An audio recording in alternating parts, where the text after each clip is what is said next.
Namaste guys, it's Holly here with Integrative Yoga Method. And I was just talking with a student about Pigeon Pose, and sometimes when that pose can actually be contraindicated, and just some new ways of looking at how we can practice Pigeon Pose. Definitely if there's issues going on with the knees, usually Pigeon Pose isn't available for the student.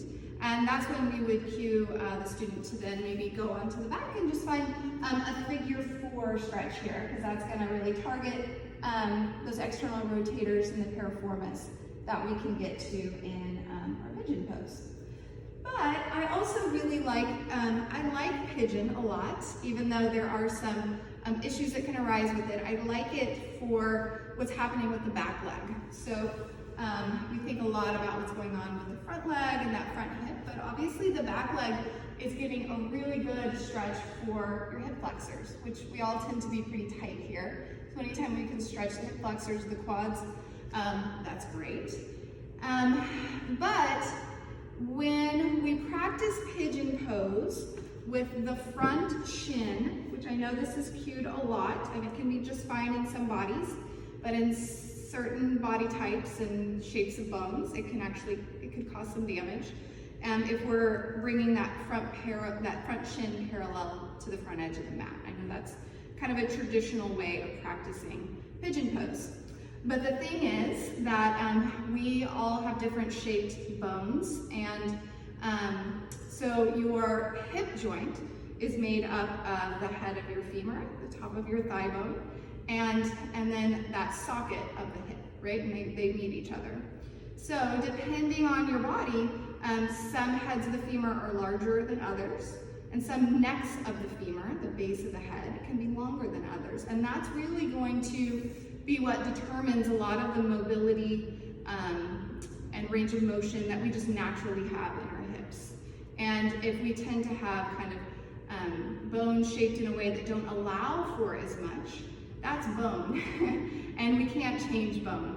And so kind of forcing the body into a shape and then weight bearing on that, we can start to run into some issues. And there's been quite a few, there's a lot of articles written about this, and a lot of discussion in the yoga world these days about how we can really protect our hip joints, especially the labrum, the soft tissue that kind of wraps around that hip joint. So I'm going to show you another way to practice your Pigeon Pose, all that being said.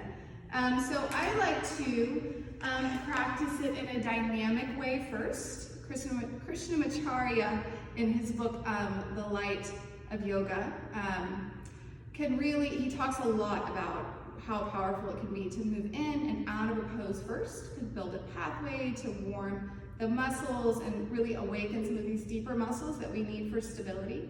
And then we can land in a stretch. So that's what we're gonna do. And we're gonna end in kind of a yin version of your Pigeon Pose. So when we do come into Pigeon, as opposed to bringing that shin parallel, we're going to, I'll show you, we'll come right into it and we'll move in and out of it. You're gonna bring your knee just out at a little bit of an angle, right? And then the other heel usually tucks in pretty nicely underneath the opposite hip.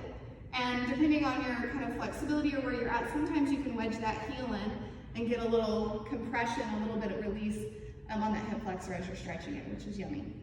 So, if you want to practice this with me, we'll come and just start in that Pigeon Pose and start to cultivate a lot of strength through the palms, push into the mat, tuck your back toes under.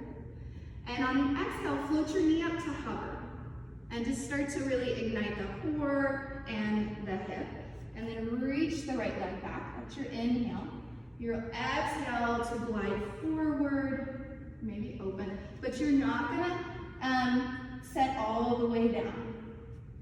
And this process of moving in and out of a pose actually keeps us really safe and honest in our bodies, because what we tend to do as human beings is feel a sensation and go, oh, that feels good, I want to go like even further, right? And what you're doing with that a lot of times is you're overriding a protective mechanism in the body called your stretch reflex. That's a whole other discussion, but basically moving in and out is a good thing to do. Once you've done that and you feel really warm, you can kind of do it as long as you want. We come down into your pigeon, and I usually like to lift and hug everything in, really express that lift up out of the hips. And then we'll find the yin version, keeping the back of the pelvis really stable. So sometimes we see this, or even this, so just stay nice and even. And then we'll offload this right hip a little bit by resting the head down, because our head's pretty heavy. It's about 8 to 10 pounds. So you'll bring the head down to your block. I like to tilt mine. And then this is a really great way to slowly now invite this left hip flexor to open. And we're still getting a good stretch for some of these external rotators on the right side, the piriformis. And with the kind of the yin version, stay as long as you're comfortable, 30 seconds to a minute. But as always, listen to your body, and if you're feeling a lot of sensation in the actual joint, then it might be time to come out and maybe stay in, keeping more of that sense of lift. So, if you have any questions or you want more content like this, we have a lot of instructional videos on Integrative Yoga Method online. It's, you can click the link in our bio to check it out. Thanks guys, namaste.